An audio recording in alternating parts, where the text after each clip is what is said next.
In my 8th chapter 2 review, I had omitted to talk about one scene that stood out for me. And no, I'm not talking about the Stephen King cameo. This was the best part of the movie for me, and I really mentioned how much I loved it in the review. You can watch it, the link is below. I'm talking about another scene, and I was hesitant to mention that in the review because I was not sure how to talk about this. But I was watching Possessed by Horror's review of It's Up to Two. She did a great review of the movie. I agree with some of the things she said, and there is the link below to talk about this because she mentions the trigger warnings for the movie and for that scene in particular. It's about the opening scene of the movie. While I was watching the movie, I had a weird feeling about the scene. I felt a little uncomfortable, but it also felt way off from the rest of the movie. So, what's in the opening scene of It Chapter 2? Well, it depicts a homophobic attack, and it's a very brutal scene, a very graphic attack. Yes, if you're uncomfortable with the subject matter, you might want to avoid this video. I'll make everything I can not to go into graphic detail over the events of the scene. I won't go into descriptions. I'm just mentioning what it's about, so you continue if you're feeling comfortable. That scene is opening the movie, and it is a simplified adaptation of It, the book. It's in chapter 2 of the book. In the original work in the book, we have a couple of homosexual men who are attacked by a group of three teenagers after the town fair. The couple are beaten up, and one of them is thrown into a river where Pennywise grabs him and kills him. In the book, this scene is given in media res. That means that the main scene is set after the events, and we have the two detectives investigating the case, asking the witnesses, the surviving victim and the attackers, what happened. And so we have this back and forth in time. We know that something bad happened, and we learn small bits of the events.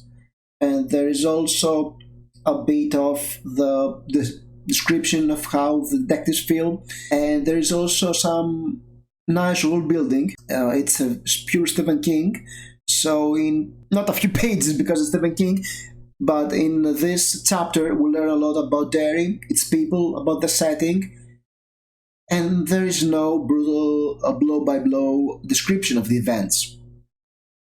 It's more of a hazy, this happened and this happened. The movie version streamlined this events, this scene, and everything happens in a linear fashion within one night. Because in the book we have various events happening to lead to the crime. However, when I was watching the scene on the big screen, it felt like it was standing out. It was like a sore thumb, it felt it didn't belong in this movie. And it's not that, how do you people call it? You youngsters call it, the internet you call trigger, right? I wasn't triggered by this scene, no. But it felt like this scene should not have been in that movie that way. And after watching Possessed by Horror's video and thinking about it in retrospect, I think it was because of two reasons. The first reason that this scene stands out, and I'm sure it will shock people who watch this movie, is the tone. Most of the 8 movies are slug horror. We have this scary clown doing a lot of scary stuff. We have lots of jump scares. We have some CGI. And it feels like you're watching a dark and gritty version of Goosebumps, a very good Goosebumps episode, but still, it feels this way. It feels schlocky. And we have this scene in 8th chapter 2, the opening scene, and it's pure shock horror. It's very raw, it's very brutal, it goes straight for the jugular. And to me at least, it felt more like it was a Jack Ketchum movie than a Stephen King movie. I wouldn't mind if the entire movie was like that. I mean, I like my horror dark, brutal and violent. I love Jack Ketchum books, and they're nasty. And if you can make out some of the titles in my bookcase, I love edgy horror. but the rest of the It movie was nothing like that. And even though both movies, both Chapter 1 and Chapter 2, address a lot of similar issues that are very heavy, we have bullies trying to carve their initials on a fat boy's belly. They're also attacking a black kid because of his skin color.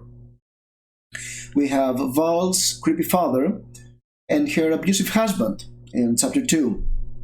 We also have graphic suicide in Chapter 2. And It is an exploration of human evil, of hatred, of bigotry. I get that. One of the major themes in it is that the weak, the losers, are joined together and save their city from evil by confronting their own fears.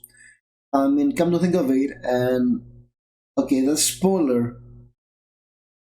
In the end of the movie, they, in real life, Twitter mob Pennywise to defeat him. But because in most of the other scenes I mentioned, there were kids, they were not as violent and brutal as this one. And there's another thing, this scene in It Chapter 2, the opening scene, has a little bit of soapboxing in it. It's probably because Stephen King was writing this scene after he learned of a similar event that happened in Maine when he was writing the book. But in the book it doesn't feel that way. I know that because before shooting this video I reread the entire chapter. However, because this scene is based on a true event that happened in the 80s, in a book written in the 80s, we get to reason number 2. I didn't like this opening scene that much. And has nothing to do with themes. This scene really felt like it was out of an 80s movie. I mean, the way the people talked, their clothes, their attitudes. It is adapted from the book very faithfully. I'll give the movie that. And I know most people would never complain about this, but however, I will, because this is the internet. And literally, someone will complain about anything. So yes, we have this very faithful scene, very faithful to the original, but in the book, the present plot is set in the 80s. In the movie, the past plot is set in the 80s.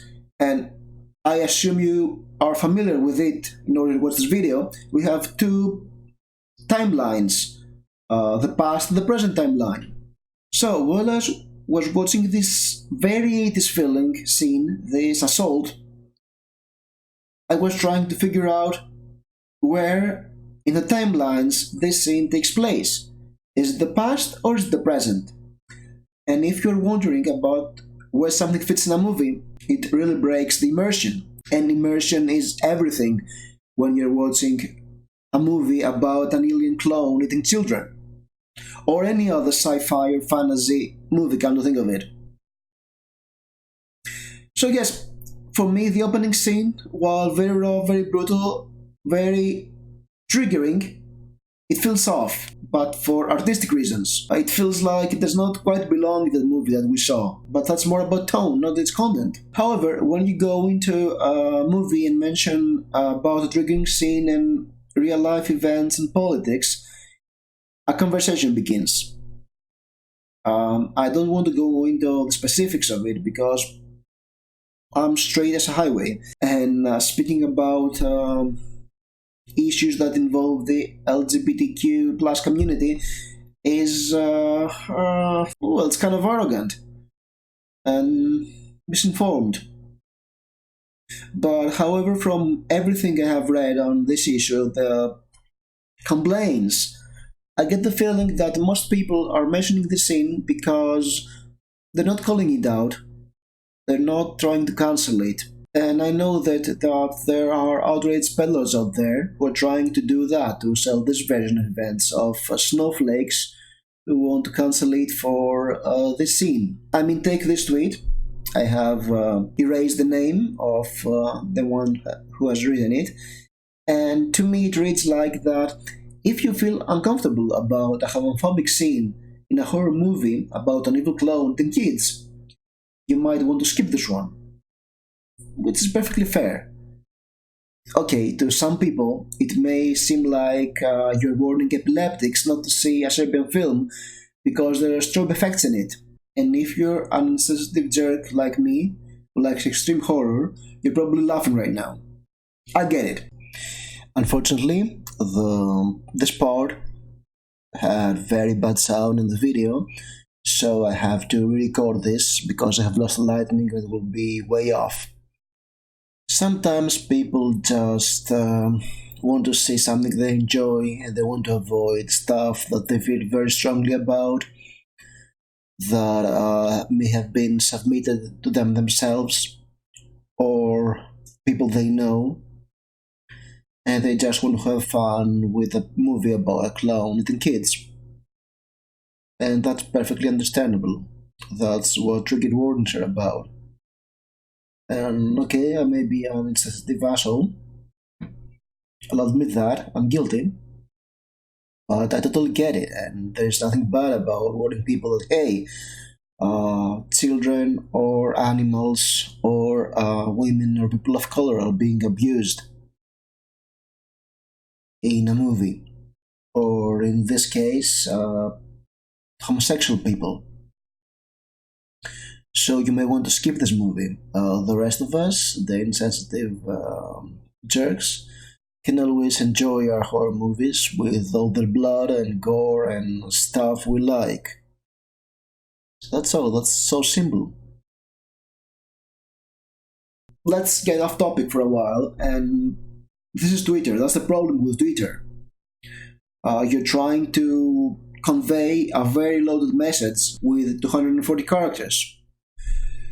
So everybody reading your message, your very short sentence about a very complicated issue, is projecting their own assumptions of on the subject, and then all dialogue goes to hell because everybody is speaking about something different.